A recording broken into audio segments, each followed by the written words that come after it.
Jacques, Woody Page. Last night's brawl between the Rangers and Devils. Everybody knew it was going to happen. They didn't have to wait long because here's video of the guys getting smelling salts before the opening puck drop. Drop the puck, drop the gloves. Let's go around the horn.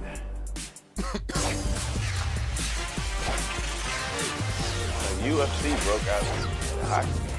UFC fight.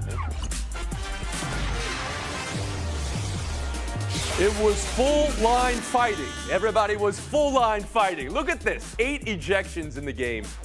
Cheers from the Madison Square Garden crowd through it all.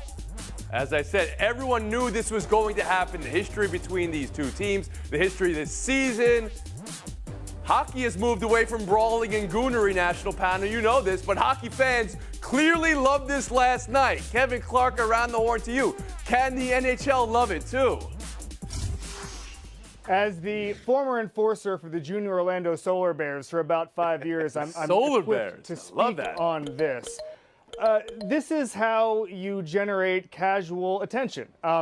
There's all sorts of great storylines in the NHL this season. Auston Matthews is chasing 70 goals. But this is the thing where all my friends who are not hockey fans are texting me about. Avalanche Red Wings from the 90s. What do we remember? These line brawls, these dudes that hate each other. It's the shortest way to generate quick superstars. I love this. I think you can't have fighting every period. That's just not sustainable. We had that in the old days of the NHL. But you can have two teams hate each other and generate interest from that.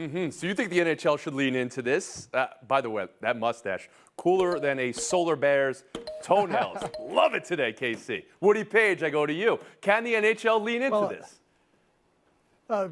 Should mass suspensions, particularly one to a guy who was a healthy scratch for 3 consecutive games and just suddenly is put back into the lineup at the beginning to start fights.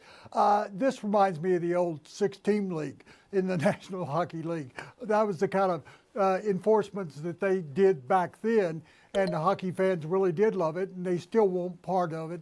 And that's why they go to games, hoping this will happen, just like people who go to NASCAR want to see wrecks every once in a while. But last night, that got completely out of hand. It was beyond, Kevin, the Wings and the Avalanche in the old days in the 90s. But I think that the league has to take some serious action here and realize that a guy that they had suspended for 3 games, that wasn't enough. Another 5 games for him and Speaking 1 game about for Matt all the other Rempe, players of course, involved. the great fighter for the Rangers, who had, I think it was a 4-game suspension previously. All right, so you think the NHL should want some distance from this. Marcel Louis-Jacques, to you? Yeah, it's probably not going to make their marketing campaign when they're, playing commercials to the league and advertising playoffs coming up. But it's kind of the quiet part because we all know hockey fans love this stuff. Like, this is what you live for. The fans who did not see the fight and who are missing these 8 players who were ejected, they're not mad because those 8 players are gone. They're mad because they missed the brawl. Like, this is the admission here. This is the ticket here. They love that. Like, and it's unique to hockey. No other sport do you get to fight and get your anger out like that and get more than a slap on the wrist. You're going to get suspended. You're getting fined. You're getting in a lot of trouble, maybe even cut or traded. In hockey, it is kind of encouraged. So, now, I don't think this is something the NHL is going to lead with, but we all know that. And Justin Tinsley. Yeah, first of all, Tony, give yourself some points for that Outcast reference. I heard that, and I respect that. But I think there's 2 different conversations going on right now. Across sports media landscape, we're having this discussion of who's allowed to do what and by whom. In this case, we're talking about fighting. And there was a New York Post column today that said Rempe did just fine in the bout. We know we can't have those similar type of conversations in other sports. But the other conversation is, yeah, as Marcel just said, they won't lead with this, but this is part of the culture of that sport. And when you look at the backstory of this, we knew a fight was going to happen. Rempe dished out 2 concussions to Devils over the course of the season, so it's natural for the Devils to want to get their lick back. And as Rempe's walking off the ice, he's gassing the crowd up with the bloody mouth saying, "Let's go." So this is just great for the rivalry in terms of this specific rivalry. And for the Rangers, comeback win, a win that they wanted and needed. They're playoff bound and moving around in the standings. So we'll take a horn there. We'll move on. Celtics now clinching home court in the NBA last night. Let's talk about it. They destroyed Oklahoma City. There's 6 games left in the season, and they're 13 up in their conference. We haven't seen a lead that large since the '96 Bulls. Justin, what does it mean? Look, 60 wins is impressive regardless of the history in previous seasons. Home court advantage throughout the playoffs is always impressive. This is a team that had 16 of those 60 wins by 25 or more points. That's the most in a season in NBA history. And they're healthy going into the playoffs. If you're a Celtics fan, this is the best possible scenario. But they know 60 wins is nice, but the last 16 are the ones that actually count. They know this is the difference between being remembered in history as a what if or somebody that's cemented their own chapter. And that's what the Celtics know more than anybody. Kevin Clark, on what the Celtics have done this season to clinch throughout already. Yeah, there's all these basketball take nihilists who say nothing matters till June. Well, it's not June. We can only look at what's in front of us. And right now, the Celtics have the 4th best point differential in NBA history. 8 of the top 12 teams in that stat who have had double-digit point differentials have won the NBA championship. They've had more 30-point leads than 10-point deficits. This is a historic team blowing everybody out, controlling the game. This is history, and I think we need to appreciate it and say, instead of saying, do it in the playoffs. They're gonna. Woody Page, home of the champions in Denver. Do you see this Celtics team as the lock-on favorite here with all those accolades and superlatives? Yes, even over the Denver Nuggets. But if you look at the numbers behind the numbers, and I'm talking about point differentials that Kevin Clark brought up, they're 1 and 2 in the league in that. And they are 1 and 2 in a number of different percentages of shooting and playing defense efficiency. So I think that would be a great series.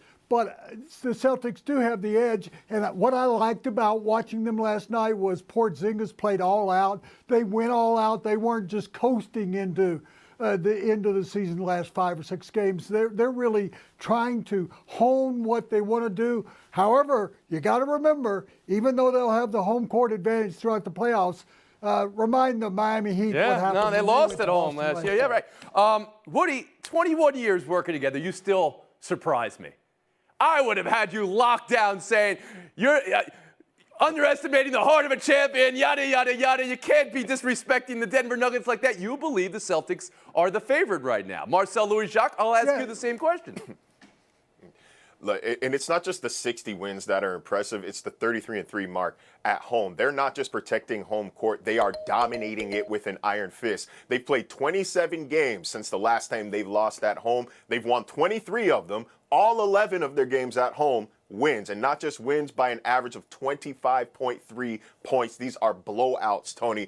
Of course, they deserve their praise. They are probably the favorite to win the NBA Finals, but you got to remember, last year they were 32-9 at home in the regular season. They were 5-7 at home in the playoffs. So to Kevin's point, it does matter what happens in the playoffs. It does matter what happens in May and June. The 73-9 Warriors, do we talk about the regular season, or do we talk about the fact that they blew a 3-1 lead in the finals? You have to finish. You were setting me up there. You were talking about all the great things, but now you do believe that it doesn't matter that they've had such a strong season because the history, Woody, I'll give you the last word here. The history doesn't suggest so well for them at home. Well, Boston's healthy. The Nuggets are not healthy. Without Jamal Murray, they can't even get to the finals, much less think about winning. Look at Woody, lowering expectation right before he has to make his pick. I see what you're doing here. We've been horned. We'll move on. One more story. It's the baseball news of the day. Oakland A's move announcement. And the announcement is they'll be playing the next 3 seasons in Sacramento. Beyond that, the plan, and as some of you have called it, the scheme, Las Vegas. Oakland fans heartbroken today. Sacramento's ballpark seats 10,000. That grassy knoll in the background allows for more standing room or sitting on the grass in the outfield. Marcel, does this make sense? Does this make it better or worse? First of all, Tony, I got to say, I'm happy for the city of Sacramento. This is something, bringing an MLB team, specifically the A's, is something that had been talked about locally for probably the past 20, 25 years. Shocking to know that this stadium topic is not a new topic in Northern California. I appreciate that. You're awesome. Sacramento born and raised. You can understand. Oakland fans it's a great venue. May feel like that is dancing on a grave here, so please. From a macro standpoint, No, it's a terrible look for the MLB, and it's sad to see that this is how far the Oakland and the Athletics relationship has become. This is how untenable it's become, that they cannot come to an agreement, to lease a stadium for another few years or even just sell the team. It's embarrassing. When they move to Vegas, too, it's not going to improve the actual franchise. A terrible organization, a terrible situation altogether. Woody Page? Oh, it's a terrible decision. If you were going to not go to Las Vegas because you got to wait on them building a ballpark, you go to San Francisco across the bridge, right across the bridge, and play there, and the Oakland fans could still come to the games. If you don't want to do that, come to Denver. We're looking for a Major League Baseball franchise here, and we'd like to see that shared all field right. I know what with you're the doing team. here. But I would just say this, that Marcel, you want them there so badly, change the nickname from the A's to the Pimentos. Sacramento Pimentos, I think. And you're going to share the stadium with the minor league club? I bet the minor league club outdraws the A's. Kevin Clark, we've talked about this for a year, for 2 years, the malodorous stench of these negotiations throughout it all, how Oakland A's fans have felt stabbed in the back. What is today's news? Well, first of all, to piggyback off of Marcel's point, congratulations to Sacramento because the A's will be leaving in 4 years. They won't have to deal with this. I don't know why baseball's priority is coddling bad owners. John Fisher today said that this was the most intimate ballpark in baseball. That's true. It's also the most embarrassing. Now, there's an argument to be made he's also leaving the most embarrassing, but the through line is John Fisher is embarrassing. The other leagues who have done this, San Diego moving into a soccer stadium in Los Angeles, the Coyotes moving into a college arena to play at Arizona State, there's at least been a plan there. In Los Angeles, they were developing a ticket base. They were just getting some semblance of fandom. Arizona's trying to work out their arena situation. With this is just aimless. This is embarrassing, and it cheapens the sport. Justin Tinsley. This is embarrassing on the likes of which should be embarrassing for Major League Baseball, who has had their fair share of embarrassing scandals over the years. But this really points to Rob Manfred. This rests on your resume, this rests on your legacy, sir, and I hope you understand that, because now this is an orphan franchise. But you know who I really feel bad for? The city of Oakland. They've lost their NFL, NBA, and MLB teams within the last decade, and that's really heartbreaking if you're an Oakland resident. Seeing the fan festival last month and the support from the locals in Oakland, and then that falling on hard ears. And John Fisher and the ownership group, the A's, have turned the mentions off for most of the last month, effectively erasing their fans. So I'll give the last word to the score bug from yesterday's game. Boo! John Fisher. Officially out now for the rest of the season. Playoffs. He'll get surgery on his dislocated shoulder. Tried to rehab it over the last 2 months. Ian Begley reported he was devastated when the specialist told him he wouldn't be able to get the shoulder to a level where he could play again this year. Knicks hanging on to the 5 seed in the 2 months he's missed. Kevin, what to buy, what to sell? Yeah, I'm selling this Knicks team now. It's a basketball tragedy that this Knicks team doesn't get to be complete going into the playoffs, and now they have a playoff matchup against a very complete Orlando Magic team. Paolo Banchero last night with his 10th 30-point game. That is the most by any Magic player since Dwight Howard 13 years ago. This is a special team who at this point should beat the Knicks in the first round. Much like I said to Marcel, I appreciate your hometown Orlando getting a shout out. Some might say you're dancing on the Knicks' graves here. All right.